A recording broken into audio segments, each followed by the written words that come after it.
Hello guys! Welcome back to my vlog again. Guys, magluluto tayo ng lunch for today. Ayan, ang ating niluto ngayon ay, of course, yung mga fish natin. So, yung ating salmon slice. Ayan. Meron siyang lemon, tsaka mixed herb na nilagay. Ayan, ito yung ating salmon heads, guys. Ayan, meron tayong tatlong. Ayan, nakakatakot na salmon head. Look. So, meron tayong tatlo, guys. Ito I think 6 pieces itong slice natin. Ayan. Look. There. Ayan. So, magluto tayo ng sinigang na fish. Salmon. So, ito yung ating mga sangkap. Meron tayong yan, gabi guys. And okra. Yung talong natin. Pichay. Tsaka yung beans. So, frozen beans. So, wala akong fresh. So, ready na ang ating lutuan. Let's put the lights on.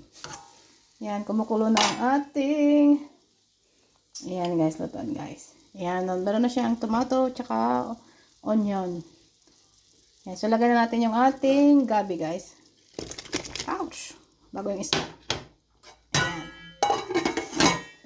So guys, ayan, wait lang tayo na maluto yung ating gabi. Then, lagyan natin yung ating fish. So ayan guys, lagyan na natin yung ating salmon heads.